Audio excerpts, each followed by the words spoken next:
Welcome to Kanishka IAS. I'm Mahender Reddy.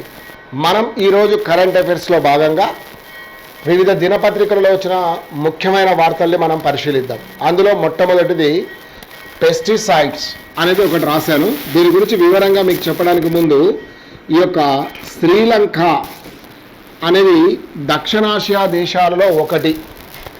భారతదేశానికి దక్షిణాదిన అంటే మీరు భారతదేశ చిత్రపటాన్ని కనుక గమనిస్తే హిందూ మహాసముద్రంలో నీటి బిందువు ఆకారంలో ఉండే ఒక దేశమే శ్రీలంక.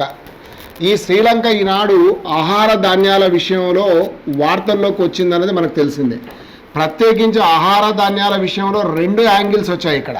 ఒకటేమో ప్రపంచంలో బాగా వెనకబడి ఆర్థికంగా చితికిపోయి తరచుగా అంతర్యుద్ధాలతో గురైన దేశాలలో ఏ విధంగా అయితే ఆహార కొరత ఏర్పడిందో ఈనాడు శ్రీలంకలో కూడా అదేవిధంగా ఆహార కొరత అనేది ఒకటి ఏర్పడింది.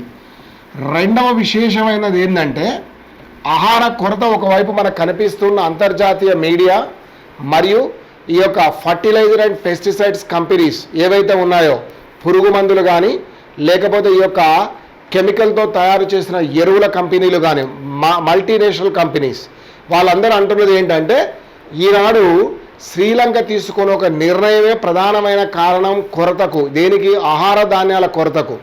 ఈ ఆహార ధాన్యాల కొరత వల్ల అక్కడ కొన్ని రోజులలో స్టార్వేషన్ డెత్ లాంటిదే కాకుండా ఆర్థిక సంక్షోభం కూడా వస్తుందని చెప్తున్నారు. కానీ రెండవ వార్త మరొకటి ఏంటంటే శ్రీలంకకు సంబంధించింది.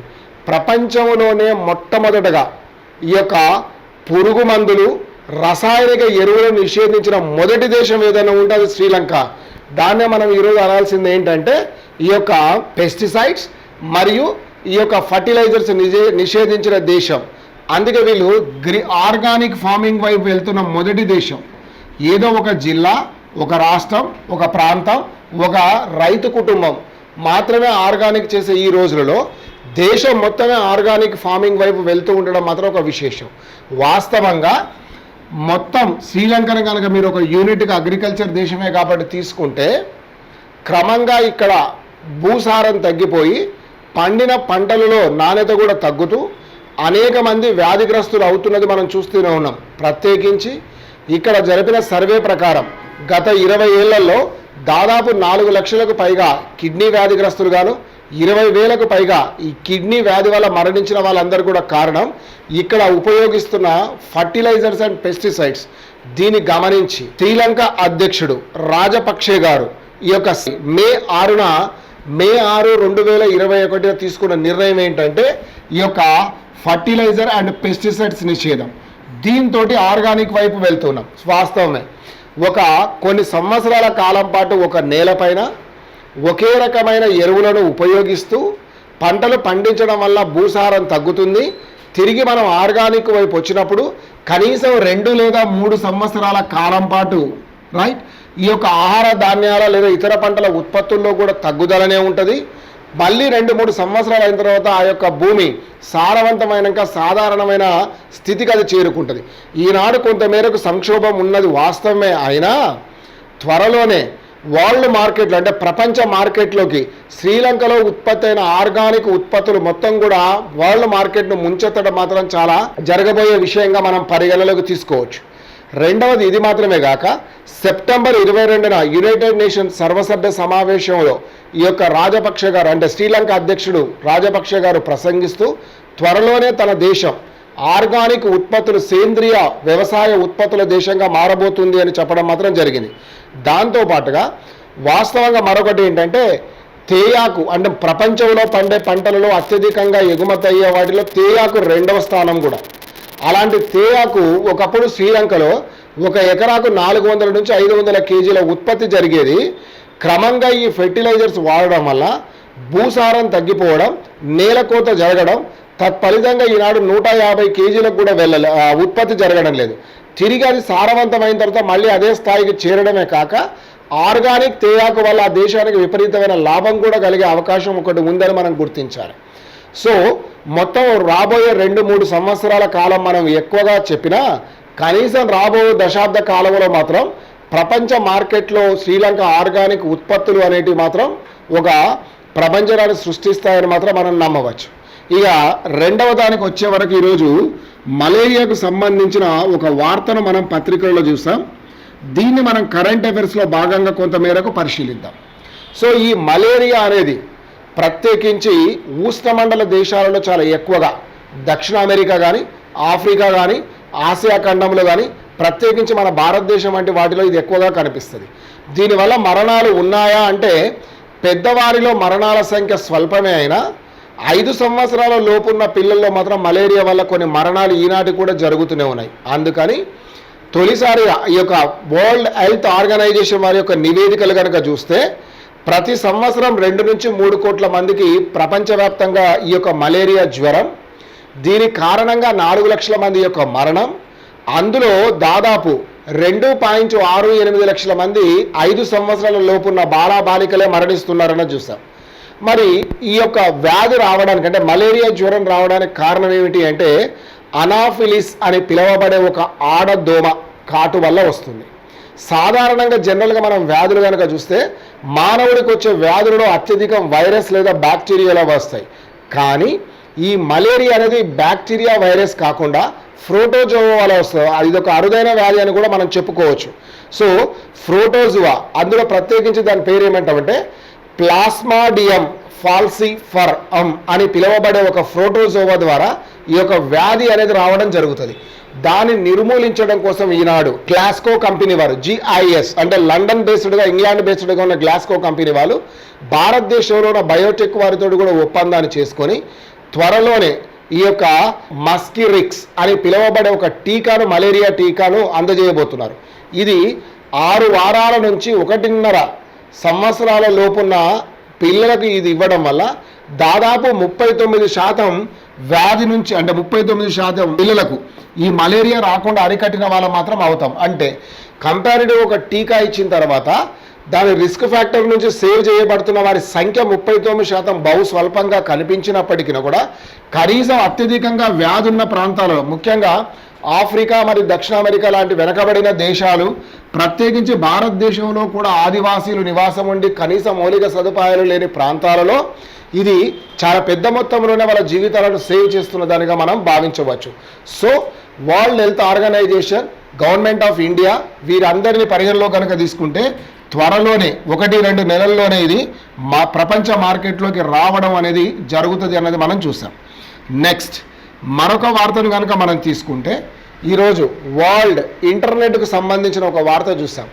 ఇంటర్నెట్కు సంబంధించిన వార్త ఏంటంటే మనం ఎప్పుడైనా మీరు మొబైల్ కానీ లేదా మీ డెస్క్టాప్ కానీ ల్యాప్టాప్ కానీ ఓపెన్ చేయగానే నెట్ స్లోగా ఉంది అంటాం. దాంతోపాటు నిజంగా అది స్లోగా ఉంటే వెంటనే మనం ఏం చేస్తాం, స్పీడ్ టెస్ట్ చేస్తాం.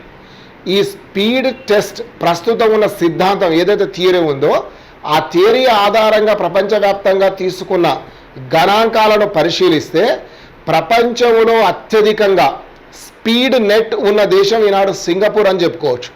అది ఎలా?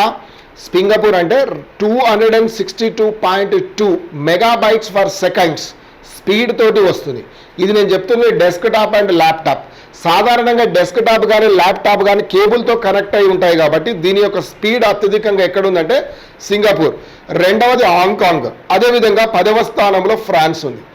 మొత్తం 190 దేశాలలో ఉన్న ఇంటర్నెట్ సదుపాయాలను పరిశీలించిన తర్వాత చాలా స్వల్పంగా మీకు కనిపించిన దేశం కూడా మరొకటి ఏంటంటే గణాలాగా ఆ వెనకబడిన దేశాలలో ఒకటి కనిపిస్తే భారతదేశం నేటికి కూడా 70వ స్థానంలో దాదాపుగా ఉంది అన్నది తెలుస్తుంది. అంటే 70వ స్థానంలో ఏ స్పీడ్ తోటి 58.1 మెగాబైట్స్ స్పీడ్ తోటి మనం ఉన్నామన్నది మనం చూసాం. రెండవది మొబైల్ స్పీడ్ని కనుక అంటే మొబైల్ నెట్ స్పీడ్ని కనుక మీరు పరిశీలిస్తే అత్యధికంగా మొబైల్ స్పీడ్ వస్తున్నది ఎక్కడంటే యునైటెడ్ అరబ్ ఎమిరేట్స్లో. ఇక్కడ 195.52 mega bits, not bytes. Bytes అనేదేమో మనకు కేబుల్ ఉన్నప్పుడు, బిట్స్ అనేదేమో కేబుల్ లేనప్పుడు. సో ఈ యొక్క చిన్న డిఫరెన్స్ కూడా మనం గుర్తుపెట్టుకోవాలి. అందులో మొదటిది ఎక్కడ UAE ఉంటే రెండవది సౌత్ కొరియా, ఇక బల్గేరియా 10వ స్థానంలో ఉంది. భారతదేశం ఇక్కడికి వచ్చే వరకు 126వ స్థానంలో ఉంది. అంటే మొబైల్ స్పీడ్లో కనుక మనం చూస్తే భారతదేశం ఎక్కడో వెనకబడి ఉంది అని చెప్పుకోవచ్చు. దీనికి అనేక కారణాలు కనిపిస్తాయి. కారణాలలో ప్రధానంగా వీళ్ళు విశ్లేషించినది ఏంటంటే ఒకటి మౌలిక సదుపాయాలు తక్కువగా ఉండడం, రెండవది వచ్చేసి సముద్ర తీరానికి ఎంత దూరంలో ఉండమన్నది ఒకటి, మూడవది వచ్చేసి భౌగోళిక స్వరూపం. అయితే మౌలిక సదుపాయాల విషయానికి వచ్చే వరకు భారతదేశంలో ప్రధానంగా రాను రాను పట్టణ జనాభా జనసాంద్రత రెండు పెరుగుతున్నాయి. దీంతో అనుకున్నన్ని మొబైల్ టవర్లను మనం తీసుకురాలేకపోయాం. ఎంత జియో విప్లవం కానీ ఇతరాతర విప్లవాలు వచ్చినా ఈనాటికి కూడా మన యొక్క network call drops and network speed అనేది చాలా తక్కువగానే ఉంది వరల్డ్ పారామీటర్స్ తోటి మనం పోల్చినప్పుడు అనేది మనకు తెలుస్తుంది. మీకు ప్రత్యక్షంగా ఇది అనుభవం ఉన్నది. రెండవది సముద్ర తీర ప్రాంతానికి వాస్తవంగా భారతదేశం రెండు వైపులా దాదాపు దక్షిణ భారతదేశానికైతే పూర్తిగా 70% ఆఫ్ ద ఇండియా దాదాపు సముద్ర తీరానికి చాలా దగ్గరగా. సో ఈ సముద్ర తీరంలో ఉన్న ఇంటర్నెట్ కేబుల్స్ చాలా వేగంగానే మనకు అందిస్తున్నాయి. దీనివల్ల మనకు పెద్దగా నష్టం లేదు. మూడు, భారతదేశం యొక్క భౌగోళిక స్వరూపం కూడా కేబుల్ నెట్వర్క్ను అందించడానికి చాలా కష్టంగా ఉంటుంది. ఎందుకంటే నదులు ఎక్కువ, దాంతోపాటు కొండచర్య ప్రాంతాలు కూడా ఉన్నాయి. ఈస్టర్న్ ఘాట్స్, వెస్టర్న్ ఘాట్స్, లేకపోతే వింధ్యా మౌంటైన్స్ కానీ హిమాలయన్ మౌంటైన్, అంటే మొత్తానికి చూస్తే భిన్నమైన భౌగోళిక స్వరూపం ఉన్న దేశం కాబట్టి అంత సులభంగా కేబుల్ నెట్వర్క్ ఇవ్వడం ఇక్కడ సాధ్యపడకపోవచ్చు. ఇచ్చిన దాన్ని మెయింటైన్ చేయడం కూడా చాలా కష్టంగానే మనకు కనిపిస్తుంది అనేది మనం చూసాం. ఇక మరొక వార్త, ఇంటర్నెట్ యొక్క స్పీడ్ తర్వాత మీకు చెప్పదలుచుకున్నది ఏంటంటే, ఈనాడు పత్రికలలో మనం ఒకటి చూస్తే త్వరలోనే విద్యుత్ సంక్షోభం అన్నది చూసాం. పత్రికలలో చూసింది, ఇది ప్రభుత్వం ఇచ్చిందో నేను ఇచ్చిందో కాదు. ఎందువల్ల వస్తుంది విద్యుత్ సంక్షోభం అన్నది మనం చూస్తే బొగ్గు కొరత ఏర్పడబోతుంది. బొగ్గు వల్ల ఏ విద్యుత్తును ఉత్పత్తి చేస్తున్నాం? థర్మల్ విద్యుత్. థర్మల్ విద్యుత్ కేంద్రాలలో బొగ్గు నిండుకొని ఉంది కాబట్టి ఇక ఉత్పత్తి చేయడానికి కష్టమే అని చెప్పేసి ఆల్రెడీ పంజాబ్ లాంటి రాష్ట్రాల్లో 50% కోతకు వెళ్ళాయి అన్నది మనం చూస్తున్నాం. అయితే కేంద్ర ప్రభుత్వం 2017లో తీసుకొని వచ్చిన బయోమాస్, ఈ యొక్క బయోమాస్ పాలసీకి సవరణ చేస్తూ నిన్న దీన్ని ఈ యొక్క విద్యుత్ కేంద్రాలలో 5% బొగ్గు స్థానంలో బయోమాస్నే ఉపయోగించాలి అన్నారు. రాబో 2 సంవత్సరాలు ఇది 7%కి పెంచాలన్నారు. అసలు వాట్ ఈజ్ బయోమాస్? ముందు బయోమాస్ అంటే ఏంటంటే వృక్ష జంతువులకు సంబంధించిన వ్యర్థాల నుంచి తయారు చేయబడినదే బయోమాస్ అంటాం. ఉదాహరణకు ఆవు కానీ లేదా గేదె కానీ ఇతరాతర జంతువులు కానీ పేడ ఇచ్చాయన్న వాటిని, ఆ పేడను సర్టన్ టెంపరేచర్లో మనం బాగా ఎండబెట్టి లేదా హీట్ చేసిన తర్వాత దాన్ని వివిధ రూపాలలోకి, కొందరేమో స్క్వేర్, కొందరేమో రెక్టాంగులర్, కొందరేమో ఒక సర్క్యులర్ షేప్లో వివిధ పలకలు కానీ లేదా పెల్లెట్స్ కానీ టాబ్లెట్ రూపంలో కానీ మార్చి వాటిని మండిస్తాం. అంటే బొగ్గు ఏ పని చేస్తుందో బయోమాస్ కూడా అదే పని చేస్తుంది. బొగ్గు స్థానంలో దీన్ని ఉపయోగించాలనే నిర్ణయానికి మాత్రం క్రమంగా వచ్చారు. ఇది పర్యావరణంగా హితం కూడా అని మనం చెప్పుకోవచ్చు. ఇక మరొక వార్త మనం చూడాల్సింది ఈరోజు ఏంటంటే మలబారు విన్యాసాలు అన్నవి. మలబారు విన్యాసాలు ఇవి సైనిక, ముఖ్యంగా నౌకా విన్యాసాలు, ఎవరికి నేవీ వాళ్ళకి సంబంధించిన విన్యాసాలుగా మనం చెప్తాం. ఈ నేవీ వాళ్ళకు సంబంధించిన విన్యాసాలకు సంబంధించిన దాన్ని మనం చూస్తే క్వాడ్ 4 దేశాలు, India, Australia, Japan, United states of America, ఈ 4 ప్రధానంగా హిందూ మహాసముద్రంలో మరియు పసిఫిక్ మహాసముద్రంలో చైనా యొక్క దుందుడుకు చర్యలను అడ్డుకోవడం కోసం ఏర్పడింది. అందులో భాగంగానే ఈనాడు మలబారు 2వ దశ సైనిక విన్యాసాలని అక్టోబర్ 12 నుంచి 15 జరపడానికి బే ఆఫ్ బెంగాల్లో జరపబోతున్నారు. ఇవి కోస్ట్ మలబార్ వచ్చేసి మీకు కేరళ దగ్గర కనిపిస్తుంది. నిర్వహించేది మాత్రం ఎక్కడ నిర్వహిస్తున్నాం అంటే మనం బే ఆఫ్ బెంగాల్. సో సర్వం సిద్ధంగా ఏర్పాటు చేశామని పేర్కొనడం మాత్రం జరిగింది. This is current affairs of today.